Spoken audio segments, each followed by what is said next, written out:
The Surprise is a 2015 Dutch comedy film.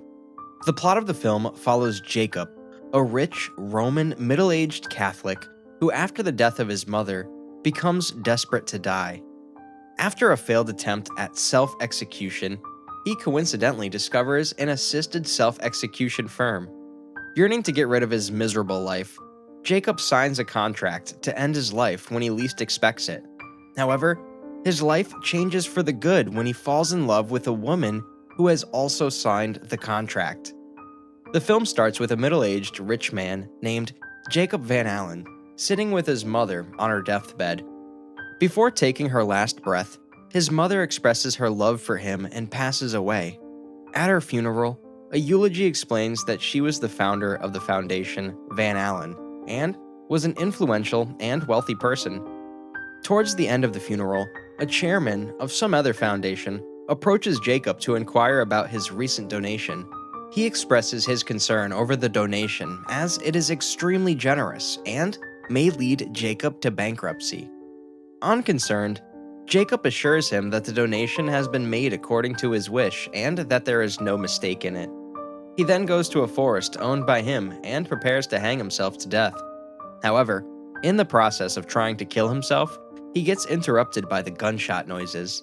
Agitated, he returns to his grand palace and enters his garage, which is full of expensive vintage cars. He sits in one of his favorite cars and listens to classical music, remembering his mother. Jacob's household head, Mueller, asks him why he was in the woods earlier. Jacob tells him that he wanted to take a view of his land one last time before selling it. Mueller is flabbergasted to hear that Jacob is selling the estate. Seeing him astonished, Jacob clarifies that everything has an end, leaving Mueller even more concerned. Mueller tries to persuade him not to sell the property as it is his mother's legacy, but Jacob refuses. Jacob seems hopeless and drives to the seaside. After overlooking the ocean for a while, he decides to go back home. Just then, another car stops in front of him. The driver steps out and takes an elderly man in a wheelchair towards the coast. Moments later, the driver returns back with an empty wheelchair and drives away. Horrified, Jacob goes to check on the old man and finds the Elysium Company symbol with a tagline saying, "Professional guide to your final destination." He then drives all the way to Brussels and enters the Elysium building. He tells the receptionist about his encounter with a man from his company and hands him the company's symbol he found at the coast. Before Jacob exits the building, his face is detected by the face-recognizing cameras, and he is summoned by the company's manager named Mr. Jones. Jones asks Jacob what was his real intention to come to the firm that offers illegal assisted self-execution. When Jacob hesitates to answer, Jones intimidates him by describing the service his firm provides, which is a swift, safe, and comfortable passage to the ultimate of destinations with absolute discretion. Jacob then enters a room that has priceless pieces of international art and recalls the wordings of the persuasive manager. He then sees a video of a man who took services from the firm and suffered a completely accidental death. Through the video message, Jones explains that anyone who wishes to get an assisted self-execution can ask for their preferred way of death, be it through an explosion, a car accident, or an amusement ride accident. A moment later, Jones approaches Jacob, informing him that he is pleased to accept him as a client. However, he specifically clarifies that once Jacob signs the contract, there is no turning back whatsoever. Desperate to die, Jacob happily agrees. Jones asks him his mode of transit and suggests selecting the most common one, which is quietly passing away in the company of a loved one. Jacob leaves the choice of transit to the firm, so the manager informs him that in this case, the firm prefers the transit to be a surprise, as it's the most natural way to die. The client will not know when and the how, but only that it will happen sooner or later. After agreeing on the deal, Jacob is taken to the coffin room to select his preferred choice of coffin. While picking out his coffin, he meets a lady named Anne de Koning, doing the same thing. Out of curiosity, He asks her what mode of transit she chose, and she reveals that she took the offer of surprise. The two of them instantly hit it off and introduce themselves to each other. Just then, the firm's advisor enters the room. Anne and Jacob distance themselves from each other as it's against the contract rules to speak to other clients. Jacob selects a coffin in haste without giving it much thought and leaves. He arrives home in a good mood. Seeing the staff working tirelessly, he declares to give them paid leave for the entire year along with Christmas bonuses. On the other hand, Anne returns to the store where she works and happily looks at the Elysium Company's symbol. After sending his entire staff home, Jacob starts waiting for the surprise and sits outside his castle with a pair of binoculars. Soon, he gets a call from Anne, who wanted to know if he met his surprise or not. However, just then, Anne's mother arrives and she hangs up the phone. Jacob then spends 3 days sitting idly waiting for his death. Exacerbated from waiting, he calls Jones and asks him when his death will arrive. Jones tells him not to wait for it or deviate from his normal activities in hopes to die, as it will be done naturally when he least expects it. Despite Jones's guidance, Jacob becomes paranoid and gets startled at every other small movement or voice. Mueller, who has been sent on vacation, returns and insists on looking after the garden. Soon enough, Jacob decides to live his life to the fullest before dying. He gets ready to go on a dance and on his way stops by Anne's shop to pick her up. Anne hesitates, thinking that Jacob has come to her in the form of a surprise, but Jacob assures her otherwise. She is then pleased to see Jacob's vintage car and decides to tag along with him. Jacob takes her to a high-end restaurant where old people dance to classical music. He tells Anne that he used to come with his mother here every week. Anne also tells him about her family and reveals that her parents died in a plane crash when she was young. Ever since, she has been taken in by her neighbors. Seeing Jacob dancing with an old woman, Anne feels drawn to him but keeps her feelings at bay. They leave the restaurant, and while walking to the car, Anne talks about the afterlife. Just then, Jacob sees a giant cargo truck approaching him at high speed and realizes that it must be his time to die. Anne joins hands with him in the middle of the road and braces herself for dying, but to their surprise, the truck passes by their side and crashes into a ditch. Anne then asks Jacob if he felt the adrenaline rush when the truck approached him. Jacob reveals that he never feels excited about anything and describes that he feels that there is an invisible wall between him and the world, hence his reason to die. Anne feels sorry for him, and the two call it a day. The following morning, Jacob finds out about a city explosion through the news and arrives at the site, where he sees employees of the Elysium firm escorting the dead body. Anne also happens to be present there, and the two of them meet again.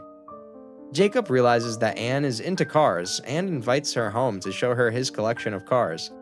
Upon entering the premises of his house, Anne is astonished to see the enormous mansion. Just then, Jacob's lawyer, Vermeer, arrives and is surprised to see Jacob with a woman for the first time. He informs him that his presence at the estate sale deal is required. Jacob goes to the meeting, leaving Anne alone at his house. Mueller accompanies Anne and shows her around the palace. He tells her that Jacob lost his spirit of life after his father disappeared when he went sailing on a yacht. Although his mother tried her best to revive the little child in Jacob, he remained quiet and inexpressive. Meanwhile, in the meeting, Jacob tries to hurry to return back to Anne. After signing the deal that can be revoked in 48 hours, he goes home and finds Anne in the garage. Anne is enthralled when he offers her to drive any of his cars. She sets foot on the accelerator, and the two take off for a ride. They arrive at a beach where Anne asks Jacob what he would do if it was his last day of life. Jacob tells her that he would dance with her. So, the two share a beautiful dance at the seaside. Meanwhile, an employee from Elysium clicks their photos. Jacob returns home after dropping Anne at her house and sees Mueller working in the garden. Mueller feels dejected as the house has been sold and is concerned about how the new owners will treat the beautiful flowers. Jacob then calls his lawyer asking him to make amendments to the property sale contract. He adds a clause that Mueller's garden will remain as it is and that he will keep working there. The following day, before going on a dance date with Anne, Jacob stops by the Elysium firm and requests Jones to temporarily postpone his death for a few months. Joan relentlessly refuses, as it's against his firm's rules. He makes it clear that any loose ends can jeopardize his business, so the journey cannot be postponed. Jacob offers to pay him whatever amount he demands, but Jones makes it clear that it doesn't have anything to do with money. When Jacob reveals that he has found someone and fallen in love with her, Jones is disappointed, as it is against the rules to socialize with other clients. He leaves Jacob for a moment to discuss his case with other associates. After he leaves the room, Jacob sees him planning to pursue him through a surveillance camera. He runs for his life and in the process wounds two of the company's associates. He races back to his car and is pursued by the company's vehicle. Anne is enraged at the company as they promised accidental death but are now firing bullets at them. In her fury, she takes the wheel and drives into a parking lot while being chased. In the parking lot, she cleverly runs the car into the company's car, injuring another two associates. Later, Jacob tells her that he tried to postpone his death, leaving Anne shocked. However, Anne reveals that she also has been wanting to postpone it due to confusion. The two of them check into a hotel to elude the firm members. When Anne leaves the hotel room for a while, she is caught by the injured firm members and taken to a secluded area. Jones, along with his 4 associates, meet her, and it's revealed that Anne is Jones' adopted daughter, and the 4 associates are her stepbrothers. They are one big family who runs the company with discretion, decency, and professionalism. However, Jones is disappointed in Anne for taking it so long to kill Jacob. He berates his kids for acting like a bunch of gangsters who chase cars and shoot on the streets. Anne asks her father to let her do the job her way. She then punches one of her brothers, Karam, when he says that Anne should not have been adopted in the first place. Jones gives Anne an ultimatum to deliver Jacob on a slab to him the next morning. Anne returns to the hotel room and loads her gun to kill Jacob. However, she postpones the plan when Jacob decides to go hunting the next day. At night, he asks Anne to read his palm, and in the process of doing so, the two grow close to each other. The following morning, they go to Jacob's hunting house in the forest. By now, the inner child of Jacob has already revived, and he's started loving life like he never did before.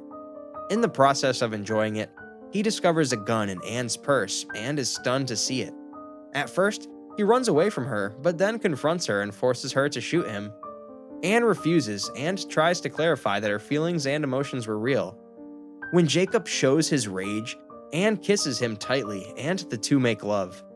Meanwhile, her brothers monitor them from a distance. Anne decides to fool them by firing a gunshot, making them think that she killed Jacob. She then wraps Jacob in a body bag and drags him to the van. In the van, Jacob calls his lawyer, asking him to cancel the sale. However, he finds out that his presence is necessary. So, Anne decides to fool her brothers once again. She cunningly hides Jacob in the fields, making her brothers think that he's still in the van. Meanwhile, Jacob rushes to the office just in time to cancel the sale. However, his lawyer, who thinks that Jacob is one big kid, sets him up, refraining him from canceling the sale. Jacob ends up in the police station. On the other hand, Anne tells her father that she is in love with Jacob and wants to spend the rest of her life with him. Jones relents and feels grateful to have a compassionate daughter. Anne gets Jacob bailed from the jail. Jacob informs her that he is filing a case against his lawyer and will be keeping his estate. Anne ecstatically tells him that Jones has agreed to let him live only if he marries her and commits one task of killing for the company. Jacob agrees and coincidentally is asked to kill Mueller, who is also Elysium's client. Jacob asks Mueller why he wants to die. Mueller reveals that he wants to reunite with his love of life in the afterlife. To lighten the mood, Jacob goes into the kitchen to fetch some cigars and returns back only to find Mueller dead. Anne appears and reveals that Mueller wanted to die in the presence of a loved one. After Mueller's funeral, Jacob and Anne got together. They see Vermeer getting kicked out of Jacob's firm. The film ends with a miserable Vermeer stumbling upon the Elysium Company's symbol. This movie has a rating of 6.7 on IMDb. I hope you all liked this video. If yes, then make sure to like, comment, and most importantly, subscribe to the channel for more movie recaps.